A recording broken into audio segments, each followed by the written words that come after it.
যুবভারতীতে মেসির ইভেন্টে চরম বিশৃঙ্খলা এবং তারপর জেরা করা হয় শতদ্রু দত্তকে। শতদ্রুকে জেরাতে চাঞ্চল্যকর তথ্য উঠে এসেছে সিটের হাতে। আরো একবার জানাই, শতদ্রু দত্তকে জেরায় চাঞ্চল্যকর তথ্য উঠে এসেছে সিটের হাতে। আমাদের সঙ্গে অনুপ রয়েছে, আরো বিস্তারিত বলবে। অনুপ, ঠিক কি তথ্য পাচ্ছি? গতকাল রাতে সিটের যে জিজ্ঞাসাবাদ, সেই জিজ্ঞাসাবাদে বিস্ফোরক শতদ্রু দত্ত চাঞ্চল্যকর তথ্য উঠে এসছে এমনটা বলা চলে। শতদ্রু দত্ত যে জিজ্ঞাসাবাদে জানায় মেসিকে ভারত স্বপ্নের জন্য 89 কোটি টাকা দেয় শতদ্রু, এবং 11 কোটি টাকা দেওয়া হয়েছিল ভারত সরকারের ট্যাক্স হিসেবে দেওয়া হয়েছিল। 89 কোটির মধ্যে 30 কোটি টাকা তিনি টিকিট বিক্রি করে তোলেন বলে এমনটা জানায়। বাকি 30 কোটি স্পন্সরদের থেকে তোলা হয়েছিল।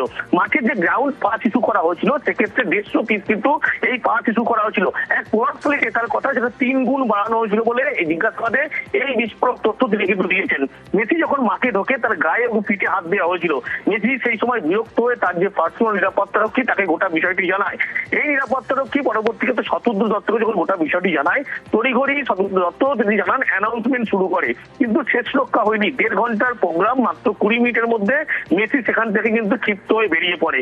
মেসি যখন মাঠে ঢোকে কতক্ষণ থাকবে একটি ফলো চার্ট তৈরি করা হয়েছিল। মাঠে ঢোকার পরে কিন্তু সেই ফলো চার্ট এই কারণে সম্পূর্ণভাবে নষ্ট হয়ে যায়। গতকাল যে সিটের যে জিজ্ঞাসাবাদ, এই চাঞ্চল্যকর স্বীকারোক্তি একেবারে বলা চলে। ইতিমধ্যে সিটের পক্ষ থেকে গোটা তথ্য আরো সংগ্রহ করা হচ্ছে এবং মাঠের মধ্যে কি পরিস্থিতি হয়েছিল, মেসিকে আনার ক্ষেত্রে কত টাকার ডিল হয়েছিল, কোথা থেকে টাকা তোলা হয়েছিল, কোন কোন ক্ষেত্রে ব্যবহার করা হয়েছিল, এই যাবতীয় তথ্য কিন্তু শতদ্রু দত্তকে জিজ্ঞাসাবাদ করে ইতিমধ্যে সিটের হাতে উঠে এসেছে। ইতিমধ্যে এই সিটের পক্ষ থেকে যাবতীয় তথ্য অনুযায়ী গোটা বিষয়গুলি যাচাই করে খতিয়ে দেখা হচ্ছে। কিন্তু বলা হচ্ছে মাঠের যে গ্রাউন্ড পাস 150 পিস ইস্যু করা হয়েছিল, এক প্রভাবশালী নেতার কথা, সেটা কিন্তু 3 গুণ বাড়িয়ে দেওয়া হয়েছিল। সেই প্রভাবশালীর কথায় কেন তিনি বাড়িয়েছিলেন, কোন চাপ এসেছিল কিনা, এই গোটা বিষয় কিন্তু ইতিমধ্যে সিটের পক্ষ থেকে এই মুহূর্তে খতিয়ে দেখা হচ্ছে। আমাদের সঙ্গে তুমি থাকো অনু। পিঠে হাতে বিরক্ত মেসি, ব্যক্তিগত নিরাপত্তারক্ষীকে বিরক্তির কথা জানিয়েছিলেন মেসি। তড়িঘড়ি পরিস্থিতি সামলানোর চেষ্টা করেন শতদ্রু দত্ত, এমনটাই সিটের জিজ্ঞাসাবাদে জানিয়েছেন তিনি, এমনটাই দাবি করছেন ধৃত মূল উদ্যোক্তা। আমাদের সঙ্গে রয়েছেন প্রতিনিধি অনুপ। অনুপ, এই বিষয়টা নিয়ে ঠিক কি তথ্য উঠে আসছে?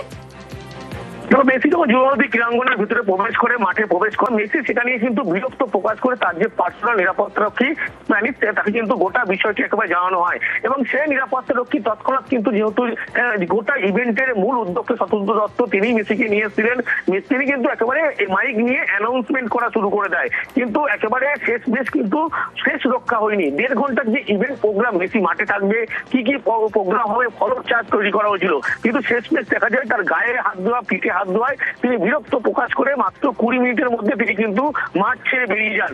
এই সমস্ত চাঞ্চল্যকর তথ্য একেবারে সিটের জিজ্ঞাসাবাদ, সেই জিজ্ঞাসাবাদে কিন্তু বিস্ফোরক স্বীকারোক্তি শতদ্রু দত্তের।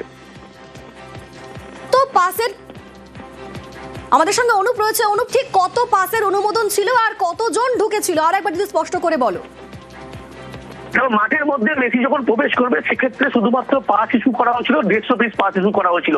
কিন্তু পরবর্তী ক্ষেত্রে বলা হচ্ছে যে জিজ্ঞাসাবাদে এক প্রভাবশালী নেতা তিনি কিন্তু জানান 150 পিস পাস নয়, আরো পাস সংখ্যা বাড়াতে হবে, এবং তিনি চাপ সৃষ্টি করেন তার উপরে। এরপরে 150 পিস পাস কিন্তু 3 গুণ বাড়ানো হয়েছিল বলে এমনটা তিনি এই জিজ্ঞাসাবাদে জানিয়েছেন। গতকাল যে জিজ্ঞাসাবাদ সিটের পক্ষ থেকে যে আইপিএস এর পক্ষ থেকে জিজ্ঞাসাবাদ করা হয় সিটের, এবং সেখানে এই চাঞ্চল্যকর তথ্য তিনি কিন্তু একেবারে স্বীকারোক্তি দিচ্ছেন।